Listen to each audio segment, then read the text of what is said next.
शांति। ओम शांति। ओम शांति।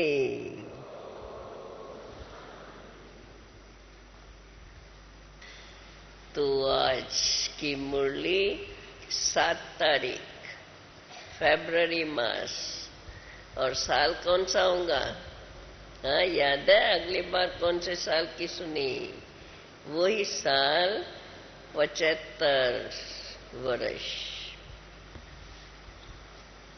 तो आज बाप दादा की मुरली है, संतुष्टता ही संपूर्णता की निशानी है।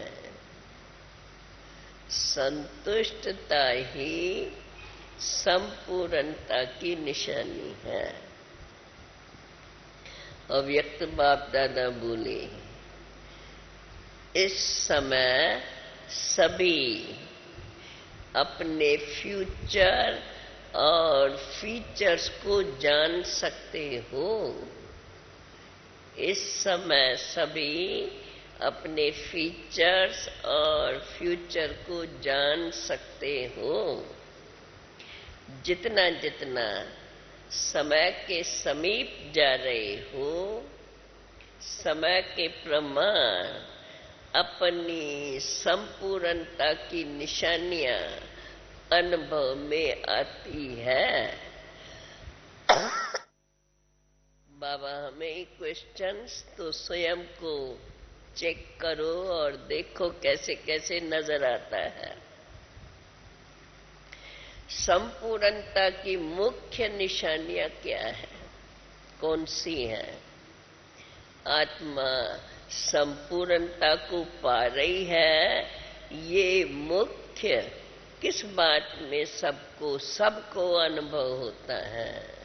केवल अपने को नहीं, परंतु मेरा सबको ऐसा अनुभव हो, ये आत्मा संपूर्णता को पा रही है। मुख्य किस बात में सबको अनुभव होता है? मुख्य बात ये है कि ऐसी आत्मा जो सदा स्वयं से सर्व सब्जेक्ट में संतुष्ट रहने का अनुभव करेंगी और साथ साथ अन्य आत्माएं भी उनसे सदा संतुष्ट रहेंगी। तो संतुष्टता ही संपूर्णता की निशानी है। मुख्य बात बाबा ने बता दी। अब जितना जितना सर्व आत्माओं के संतुष्टता की आशीर्वाद व सूक्ष्म स्नेह तथा सहयोग का हर समय रिस्पांस मिलता रहे, इससे समझो कि इतना संपूर्णता के समीप आए हैं। कमाल इसमें है, जो कैसी भी संस्कारों वाली असंतुष्ट रहने वाली आत्मा संपर्क में आवे, कैसे भी संस्कारों वाली अथवा असंतुष्ट आत्मा संपर्क में आवे, वह भी संपर्क में ये अनुभव करे कि मैं अपने ही संस्कारों के कारण असंतुष्ट रहती हूँ, लेकिन इन विशेष आत्माओं की मेरे प्रति स्नेह और सहयोग की व रहम दिल की शुभ भावना सदा नजर आती है।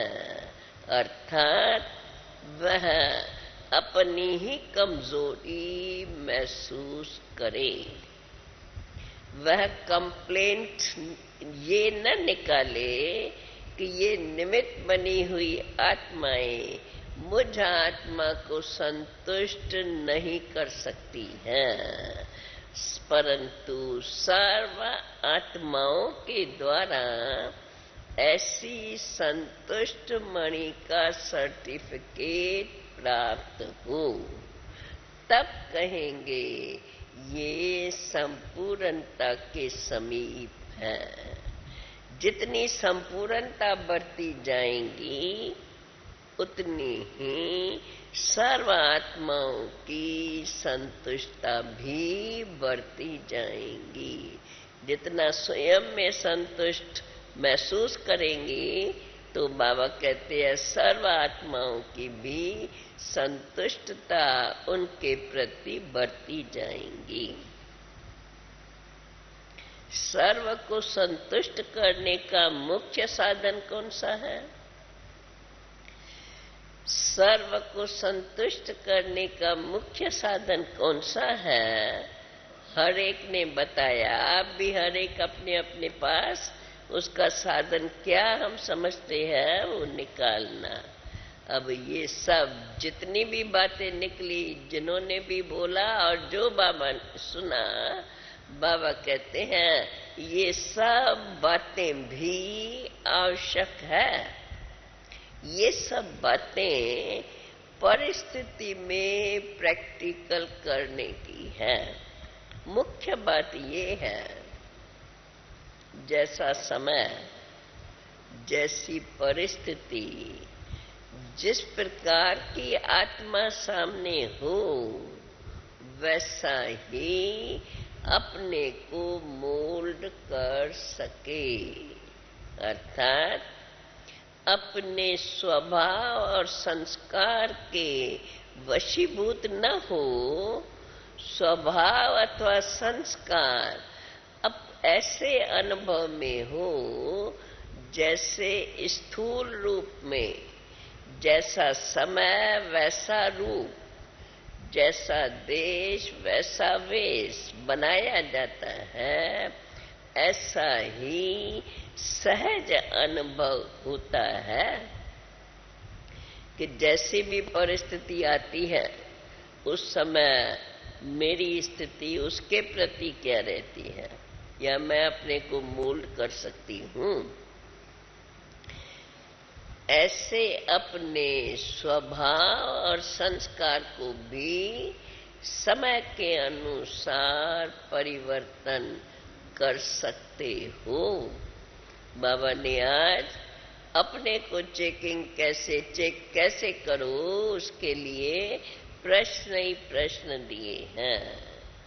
अच्छा, कोई भी सख्त चीज मोल्ड नहीं हो सकती है। करे संस्कार भी समय प्रमाण मोल्ड नहीं कर सकते। इसलिए ऐसे इजी संस्कार हो कि जैसा समय वैसे अपने संस्कारों को मोल्ड कर सको। यह प्रैक्टिस होनी चाहिए। संकल्प भी न आवे कि मेरे भी तो कोई संस्कार है, मेरा भी तो कोई स्वभाव है। जो अनादि आदि संस्कार है वो ही अपने स्वरूप में हो। ये फिर नॉलेज, बाबा कहते हैं कैसे नॉलेज के आधार पर भी अपने को चेक करो। संस्कारों का परिवर्तन तो अनादि काल से होता आता है, अर्थात चक्कर में आने से ही परिवर्तन में तो आते ही रहते हैं। आत्मा में संस्कार परिवर्तन का ऑटोमेटिकली नेचुरल अभ्यास है। कभी सतो प्रधान है तो कभी सतो रजो व तमो संस्कार तमो संस्कार समय प्रमाण बदलते ही रहते हैं। अब बाबा कहते हैं अब जबकि अभी नॉलेजफुल बने हो ऊंचे ते ऊंची स्टेज पर अब पाटदारी बन करके ऊंचा पाट बजाए रहे हो, पावरफुल भी हो, ब्लिसफुल भी हो और सर्वशक्तिमान के वर्षे के अधिकारी भी हो, तो स्वभाव संस्कार को समय प्रमाण व सेवा प्रमाण किसी के कल्याण के प्रति व स्वयं के उन्नति के प्रति परिवर्तन करना अति सहज अनुभव होता है।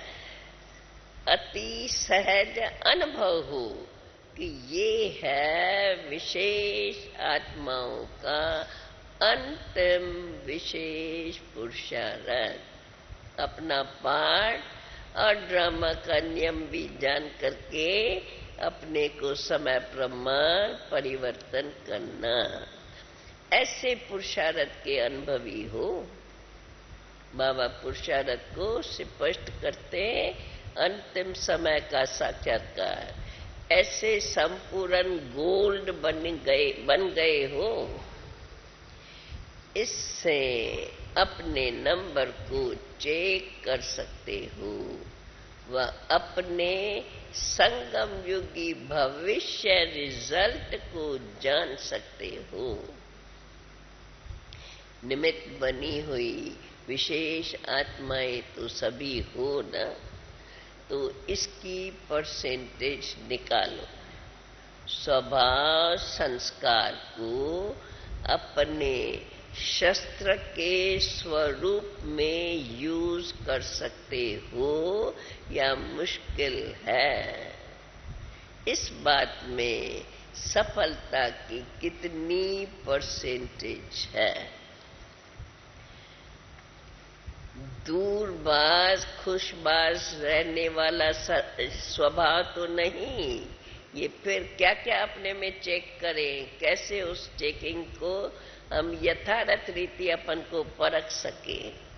तो बाबा कहते हैं दूरबाज खुशबाज रहने वाला संस्कार तो नहीं, किनारे करने वाला तो नहीं, संपर्क में आते हुए संबंध में रहते हुए स्वयं ही अपना संपर्क संबंध बढ़ाते सफलता मूर्त बने, तब नंबर आगे ले सकते हैं।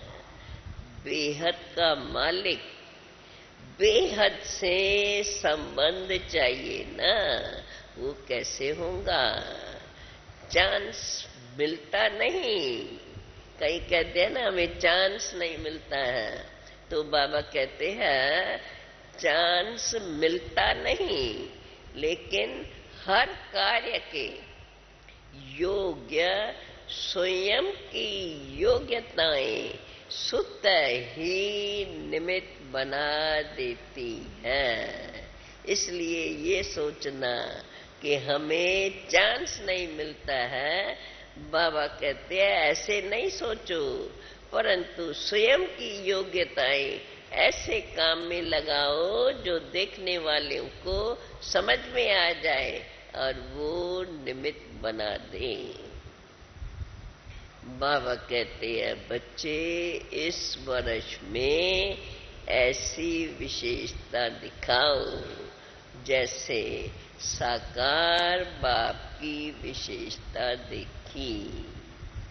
हर एक के दिल से यह आवाज निकलता रहा, हमारा बाबा चाहे कोई भी हो, परंतु कोई भी कैसा भी हो, परंतु वो भी कहता था कि हमारा बाबा।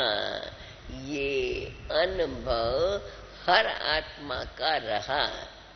ऐसी सर्व विशेष आत्माओं के प्रति जब तक सर्व आत्माओं के द्वारा यह स्नेह का व अधिकार का, अपनेपन का आवाज न निकले, तब तक समझो कि विश्व के मालिकपन के तख्त नशीन बन सकते हैं। बाबा कहते हैं नहीं बन सकते। ऐसी सफलता की निशानी दिखाई देवे। हर एक अनुभव करे कि ये विशेषताएं आत्मा, ये हर एक ये अनुभव करे कि ये विशेष आत्माएं विश्व कल्याण के प्रति निमित्त बनी हुई हैं। ये है संपूर्णता की निशानी। बाबा उन दिनों में अव्यक्त बाप दादा मुरली थोड़ी चलती थी, छोटी होती थी और फिर अलग अलग ग्रुप्स से मिलते थे, इसलिए एक मुरली पूरी हुई, अब दूसरी उनसे कनेक्शन में फिर लिखी हुई है।